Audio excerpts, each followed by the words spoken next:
va de suite préciser quand même que tu es naturopathe, mais pas au sens soin à proprement parler, si. Si, enfin, qu'est-ce que tu veux dire par... C'est-à-dire que tu ne soignes pas... Je suis pas médecin. Voilà, tu n'es pas médecin. Non, je suis pas médecin. Voilà, non, mais il naturopathe, faut que les choses soient claires. Tu vas nous expliquer d'ailleurs sur quoi tu agis en fin de compte. Et en même temps aussi, comme je disais tout à l'heure, tu nous expliqueras ce qu'est l'alimentation vivante. Mais on va déjà quand même parler de ton parcours, parce qu'ici on aime bien parler des parcours des gens. D'abord parce que ça peut être un exemple pour ceux qui regardent, ils ont peut-être envie de faire ou peintre ou naturopathe. Donc votre parcours peut être un exemple. Et puis en même temps, c'est bien de savoir comment vous avez fait ce que vous faites. Alors dis-nous, comment tu t'es orienté un petit peu dans cette voie, c'est tout un... Parce que ça a commencé dès toute petite, oui, c'est un peu, on va dire, pas par hasard. Ouais, on ne sait pas trop. Disons que déjà... bébé, on va dire. Ouais. Je refusais le lait et plus tard, à l'alimentation diversifiée, je refusais la viande. Donc j'entamais déjà... C'est une fille, J'entamais déjà un chemin dans l'alimentation, une alimentation... oui, fait de rejet en fin de compte. Pas de rejet. J'étais ni malade ni allergique, c'était juste un refus. Un refus, voilà. J'explique pas forcément aujourd'hui. Ouais, c'est incroyable. Je savais même pas que c'est... Oui. Si, il y en a beaucoup. Bon, il y a beaucoup qui sont malades, mais il y a aussi des enfants qui n'aiment pas ça. Et c'était donc, toi, sur certains produits, c'était pas tous les produits, bien sûr, mais il y avait beaucoup quand même chez toi, non? Ah non, il n'y avait que le lait et la viande. Ah, c'est déjà pas mal. Ça fait une bonne partie de... Oui, à l'époque... Il reste qu'est-ce qui reste? Il restait les légumes. ce que je propose aujourd'hui. Voilà. Alors donc c'est un peu... Alors bien sûr, c'est pas... Parce que comme ça t'a pris petite, c'est pas ça qui t'a poussé vers là, mais ça a pu jouer peut-être un petit peu. Oui, je pense que ça a joué. Il y a une partie de mon adolescence, je me rappelle, où mes parents avaient instauré pendant une année une alimentation végétarienne. C'est ça, mais ta mère était un peu végétarienne quand même, non? Que à cette occasion ou quand même... Je m'interroge, mais je pense que c'était dans un optique de santé. Ouais. Donc ils avaient essayé cette alimentation en tout cas. Et je me rappelle, on mangeait beaucoup de graines. À l'époque, on allait dans des magasins qui s'appelaient des Biocop, mais c'était pas des Biocop, c'était une communauté d'agriculteurs qui ramenaient leur production et nous on achetait directement comme ça. Bon, aujourd'hui ça n'existe plus, ça a été remplacé par les magasins bio. Voilà, mais ça a été juste un épisode. D'accord. Et après, moi j'ai mangé normalement, j'ai mangé de tout. On m'a bien forcé aussi petite à manger de la viande et du lait. Mais ça, à l'époque, c'était classique. Oui, ça rigolait pas. À l'époque, il fallait manger ce qu'il y avait dans l'assiette. Oui, mais... Et puis, après le lycée, après les études, j'ai décidé d'entamer une formation de naturopathe. Ok. Mais vous étiez plusieurs frères et sœurs ou pas? Non, on était deux frères. Deux. Et par contre, l'autre... Non, l'autre, pas de sœur, problème. frère Sœur. Sœur? L'autre sœur, pas de problème? Non, pas de problème. Donc d'accord, voilà, c'est dans... Bon, je sais pas. Non, j'imagine que c'est comme une mission. Peut-être, on arrive comme avec une mission de vie, un bagage. Ah oui, d'accord. Et du coup, là, tu y vois un côté spirituel, là, carrément. Oui, moi j'y vois un côté spirituel dans tout, quoi. D'accord. Non, mais t'as le droit, non, mais c'est intéressant en même temps. Mais de toute façon, comme si on peut pas l'expliquer en même temps, c'est bien si aussi, on peut pas l'expliquer. Pourquoi pas? Oui. Mais toi, tu as fait, on verra tout à l'heure, tu as fait des études par contre, c'est là où il y a le point commun. Ils ont beaucoup de points communs, il n'y a pas que leur prénom. Tu as fait des études de... Oui, moi j'ai fait des études de biologie, j'ai fait un bac bio, puis après j'ai fait diététique. Voilà. Donc tu avais entendu déjà parler de la... naturopathie. Je sais pas, j'arrive pas à le dire. La naturopathie, oui, j'ai déjà entendu parler de ça, tout à fait. Ouais, d'accord. Okay. Mais à l'époque, c'était pas courant. Je sais pas si vous en parliez beaucoup. Non, on parlait beaucoup d'herboristerie, mais peu de naturopathie. C'est arrivé par la suite. Les plantes, C'était, voilà. D'ailleurs, tu vas quand même nous expliquer ce que sont les aliments vivants. Alors, l'alimentation vivante, c'est une alimentation uniquement végétale et crue. C'est une alimentation qui redonne toute l'énergie à l'être humain, qui donne toute son énergie, toute son énergie vitale. D'accord. Voilà. C'est pas forcément, moi au début je croyais bêtement que c'était vivant, c'est-à-dire les animaux vivants. Ah oui, non, alimentation. Ça ce serait carnivore plutôt. Oui, mais bon. Ce serait l'inverse. Voilà. Je me suis... D'accord, ok. Alors donc toi tu vas te lancer quand même dans tes études quand tu vas... Alors en fait, moi j'avais commencé des études de naturopathie parce que justement je m'intéressais à tout ce qui est nature, tout ce qui est plantes. Puis ton père, on va quand même dire que ton père était jardinier, enfin pas de métier. Il était pas jardinier, mais il faisait potager, beaucoup de jardinage, donc encore quelque chose qui t'a aussi peut-être un peu... Oui, après je pense qu'à l'époque il y avait beaucoup de monde qui jardinait, qui faisait son potager, mais bon, moi c'est vrai que ça me fascinait de voir ces fruits, ces légumes qui poussaient comme ça. Et cette observation, cette contemplation de la nature, c'est quelque chose que j'ai toujours eu en moi. Ça m'a toujours fascinée en fait. Voilà. Une sorte de philosophie de vie, voilà, on va dire. Ça, oui, moi j'avais déjà. Mais c'est pas obligé quand on est naturopathe, ça va pas de pair, c'est ça que je veux dire, si. Disons que le naturopathe, normalement, dans sa pratique de soins, l'alimentation a un rôle essentiel. D'accord. Voilà, il y a forcément une transition alimentaire. Est-ce que pour autant, des naturopathes ne sont pas carnivores ? Après, il y a pas, comme je te disais, il n'y a pas de religion. Je veux dire, un naturopathe, il peut manger absolument ce qu'il veut. Il n'est pas forcément crudivore ou il se dirige pas forcément vers un régime particulier. Voilà, moi, c'est ma passion. D'accord. Donc moi, j'intègre l'alimentation vivante avec la naturopathie parce que pour moi, c'est l'alimentation. Est-ce qu'on peut dire que c'est un peu à la mode en ce moment ? Non, moi je dirais pas que c'est quelque chose qui est à la mode parce que... Je sais pas, j'en entends parler quand même pas mal, plus qu'il y a quelques temps, quoi. Du crudivorisme ? Non, de l'alimentation vivante ? La naturopathie ? Oui. Ah oui, parce que on en entend beaucoup parler quand même, le bien-être, le machin, tout ça. Puis c'est lié aussi peut-être à l'écologie, il y a tout ça qui fait l'alimentation vivante, là, c'est pareil. Ah oui, c'est totalement une démarche écologique, oui. Alors donc tu as dit, comme tu disais tout à l'heure, tu as fait des études de naturopathe. Alors j'avais commencé quand j'avais une vingtaine d'années des études de naturopathie que j'ai abandonné parce que la vie a fait que je faisais autre chose en même temps, que je commençais... Ça n'a pas été ton métier au départ. Une vie de couple, pardon ? Ça n'a pas été ton métier au départ. Non, pas du tout. Pas du tout. Donc tu es venu à un métier et tu es venu à la neuro. Voilà, alors moi j'ai beaucoup... Je suis pas le seul. Parce que tu aimais ça. Ça va être difficile de suivre le fil là. C'est ça. Non mais là on était dans tes études, avant ta carrière professionnelle, on était dans tes études là, donc au départ tu fais tes études, puis après ça bifurque pour devenir aide-soignante. Alors, donc en fait moi j'étais attirée par le soin, par soigner les personnes, etc. Donc je me suis orientée vers une formation d'aide-soignante. C'était assez le plus facile à faire à ce moment-là. Tu es venue à la naturopathie parce que tu aimais ça et c'était ton nom d'idée depuis longtemps, ou c'est parce que c'est par ton premier métier d'aide-soignante ? Non, la naturopathie était présente avant le fait que, comme tu disais, l'aide-soignante, ce métier-là t'a permis ça m'a permis d'être facilement, oui, exactement, ça m'a permis d'être au cœur des patients, d'être au cœur de la maladie, d'être un mélange des deux, quoi.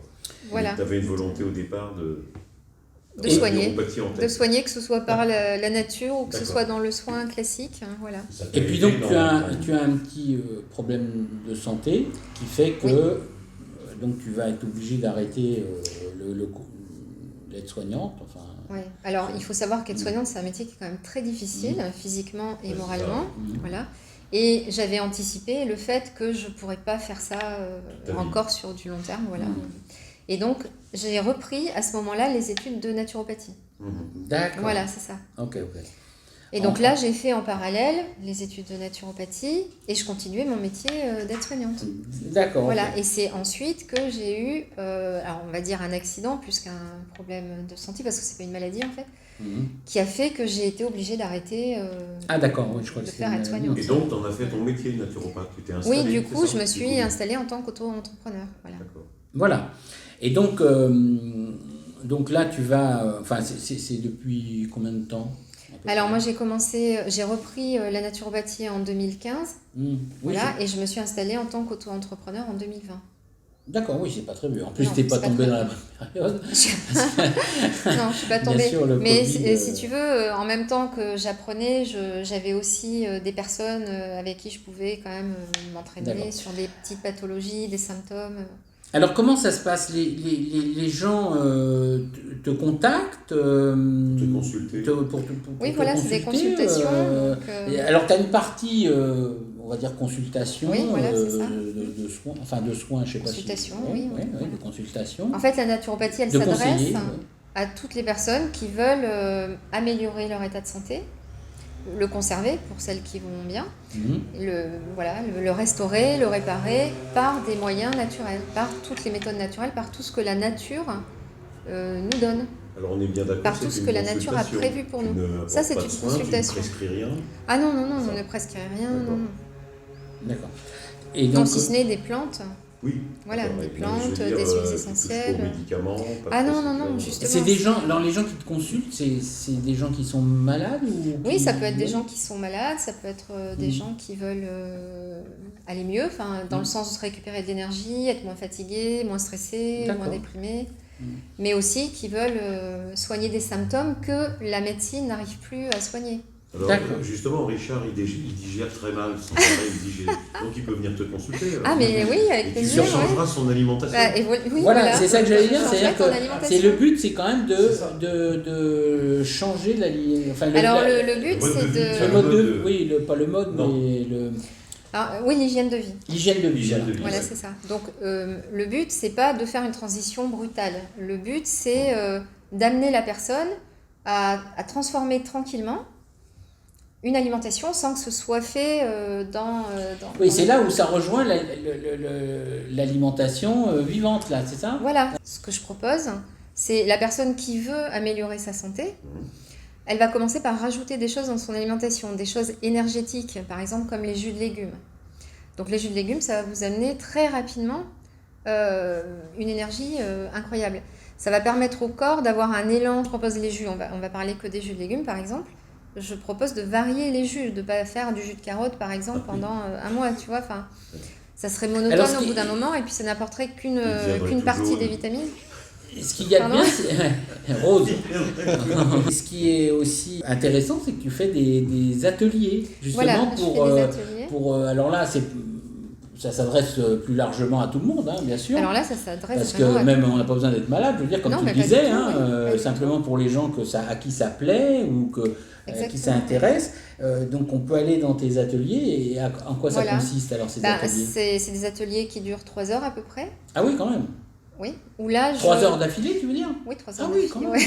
Mais qu'est-ce que vous faites pendant 3 heures en Par exemple, j'explique, par exemple, c'est un atelier au choix, c'est-à-dire on peut choisir un atelier jus de légumes, et là j'explique les jus de légumes, les bienfaits des jus de légumes, comment on les fait, on les expérimente, on les boit ensemble. Voilà. D'accord. Alors d'ailleurs, tu as créé un livret de recettes qu'on peut t'acheter. D'ailleurs, si vous voulez, on va le dire après par ton site internet. C'est ça, tu as un site internet. On va vous montrer quelques images extraites de ton livret. Voilà, alors en fait, ce que j'ai fait, c'est que j'ai créé une petite animation ludique, accessible à tous, qu'on peut même montrer aux enfants. D'ailleurs, ça sera quelque chose de sympathique. Pour expliquer... Non, il n'y a pas de carré blanc, au contraire. Je pense que ça devrait être... Carré rose. Ça devrait inspirer les écoles. Donc du coup, j'ai perdu le fil. Non, mais où tu expliques ce carnet. Là, voilà, donc j'ai créé cette petite animation. Il y en a un qui suit, qui explique l'alimentation vivante, donc qui resitue l'humain dans son histoire, dans son contexte, c'est-à-dire l'écosystème dans lequel on vit. Oui, parce que d'après toi, je veux dire, on n'est pas fait pour manger on est les seuls d'abord, l'humain, à manger du cuit, c'est ça? Voilà, on est les seuls êtres vivants sur la planète à cuire nos aliments. On est les seuls êtres vivants sur la planète à boire le lait maternel d'un autre animal, d'un autre mammifère, par exemple. D'accord. Une autre espèce. Voilà, nous on considère que ça n'est pas physiologique, c'est pas une alimentation, pour un humain. D'accord. Okay. Et d'où les problèmes peut-être, donc, quand les animaux mangent des farines. Hein, ah bah oui, là, oui, non, mais là c'est une aberration. Voilà. Quand on donne aux vaches, qui est un herbivore, des farines animales, enfin, je veux dire, c'est hallucinant, quoi. Enfin, je ne sais même pas comment ça a pu être possible. Sur ton livre des recettes, donc tu fais des recettes quand même ludiques, enfin, je veux dire, c'est pour... voilà, alors ça donne le goût et l'intérêt. Oui, c'est des recettes qui sont pleines de couleurs, qui sont pleines de vie, hein, puisque c'est une alimentation vivante, et pleines de goût aussi, voilà. Donc ça donne envie. Ah mais carrément, ça donne envie, oui, il n'y a qu'à voir les images et les recettes. Hein. Non mais même au goût, je veux dire. Ah oui, au goût, non mais c'est bluffant. Hein, mais de toute façon, c'est très, j'allais dire encore, c'est tendance aussi, parce qu'on fait beaucoup maintenant de Pokéball, on appelle ça. Des comment ? Des Pokéballs. C'est ça. Hein, voilà. C'est un peu... Oui, c'est un peu l'idée, voilà. Mmh. Sauf que souvent dans les Pokéballs, il y a du saumon cru. D'accord. Ah oui, parce que toi, oui, on mange... L'alimentation végétale, non. Oui, c'est bon, c'est déjà, j'ai faute, carton. Voilà, c'est pour ça que dans cette petite animation, c'est bien expliqué en fait. D'accord. Et il y a ensuite, avec cette petite animation, moi j'ai créé ce que j'appelle une box, parce que je ne sais pas trop comment expliquer ça, un livret on peut dire, où j'explique les bases de l'alimentation vivante. Donc avec les jus de légumes, les smoothies, avec les graines germées, la déshydratation, parce qu'on pratique la déshydratation, et la lactofermentation. D'accord. Voilà. Et ensuite, il y a un livret avec des recettes. Ce sont mes recettes. Voilà. Mais certaines recettes sont inspirées de... Et donc on peut acheter le livret sans aller dans tes ateliers et tout ça. Bien sûr. Alors justement, on va noter, on va marquer l'adresse de ton site internet. On peut me suivre sur Facebook à Un Zeste de Cru et sur Instagram à Un Zeste de Cru aussi. Mon but, c'est de transmettre cette idée au plus grand nombre et d'autant plus aux enfants. Alors moi je suis d'accord, avec quand même un bémol. On peut pas dire aux enfants de limiter ou en tout cas de restreindre l'alimentation à ce qu'on appelle l'alimentation vivante, c'est-à-dire que des crudités ou que des légumes, puisque dans mon parcours de diététique, on apprend qu'une alimentation variée chez un homme qui est omnivore, c'est de manger de tout, en quantité suffisante, mais en quantité raisonnable aussi. Un petit peu de viande, un petit peu de poisson, un petit peu d'œufs, et puis... non, mais on connaît aussi on va dire le manque de spontanéité, on va dire, pour être gentil, des enfants vers les légumes. On sait très bien que c'est riz, pâtes, patates, frites. Oui. Hein. Quand on servait à la cantine... oui, mais les cantines, je pense que oui, voilà, mais même les cantines ont fait des progrès là-dessus, je pense. Oui, mais... Et donc, mais je veux dire, même dans la famille, c'est souvent plus facile de faire des pâtes, du riz, des pommes de terre. Et c'est vrai que les légumes, les enfants sont souvent plus réticents. Oui, après, il n'y a pas que les légumes, il y a les fruits aussi. Hein. Oui, les fruits ont une grande place dans l'alimentation vivante. Voilà. Mais en fait, dès l'instant où on proposera à un enfant quelque chose qui a du goût, qui est très coloré et qui a une forme... sympathique. Je pense que ça se fera tout seul. Hein. Merci Laurence, avec plaisir, merci. C'était un vrai plaisir. Merci, et puis, tu t'en vas pas, reste avec nous. Je